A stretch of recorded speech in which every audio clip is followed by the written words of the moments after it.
I want to bring in NBC's Garrett Haake at the convention in Milwaukee. Brendan Buck is former aide to Republican House Speakers Paul Ryan and John Boehner, as well as an MSNBC political analyst. So, Garrett, what more do we know about how J.D. Vance plans to introduce himself to a big swath of America tonight? Well, Chris, you touch on it. He's got a lot of work to do here. The Trump campaign understands that while J.D. Vance is something of a MAGA world rock star, he's almost totally unknown to the rest of the country.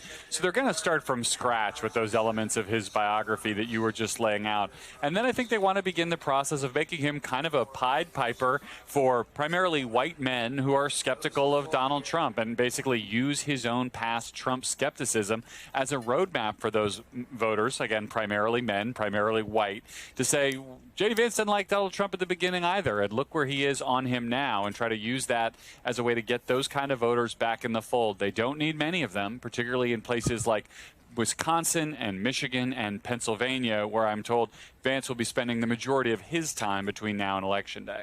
And Brendan, when it comes to a personal story, Vance does check a lot of boxes for all the reasons that Garrett just pointed out, but beyond the kind of pull yourself up by the bootstraps mentality, he's got military experience. That can be a big deal, right? First veteran on a major party ticket since John McCain 20 years ago.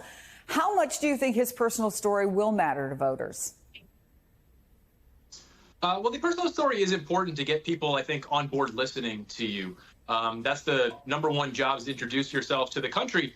But from there, it's important to remember that the job of the VP is to promote the top of the ticket.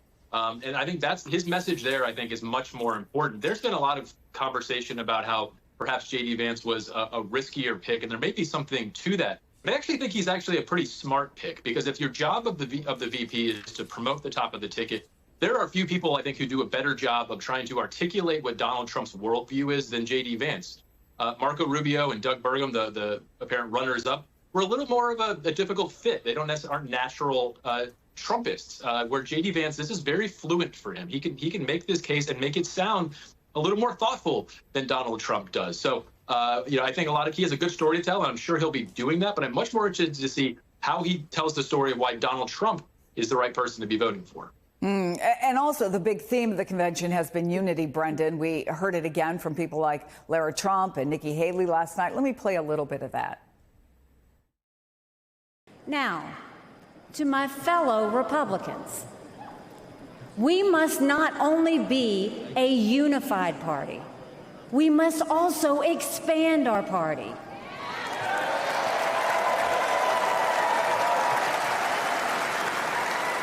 We are so much better when we are bigger. There is more that unites us than divides us. We all want this country to be great, even if we don't always agree on the best way of doing that. I mean, J.D. Vance, arguably, Brendan, is not that kind of guy naturally. The guy who's going to bring everybody together. Back in March, Politico did a profile and said, quote, in certain conservative circles, Vance has emerged as the standard bearer of the new right, a loose movement of young, edgy, and elite conservatives trying to take the ideological revolution that began under Trump in an even more radical direction. So does that just go away now that they're pitching a vision of unity? What happens with that? It might go away tonight. I imagine he will. I mean, he'll have some hard edge to get the base fired up, but I imagine he will present an image of unity. And I'll say this. It's a lot easier to be united and go positive this way when you feel like you're winning.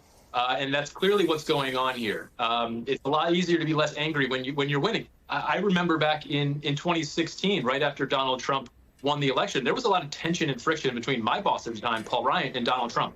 The second he won, that melted away. Everyone in that convention hall is just feeling good right now, and especially compared to the disorder going on in the Democratic Party, it's very easy to feel unified and feel happy and do all of this happy talk. So I would imagine he's going to continue riding that train. That's the theme of the debate, or excuse me, the theme of the convention, and I imagine he'll carry that along himself.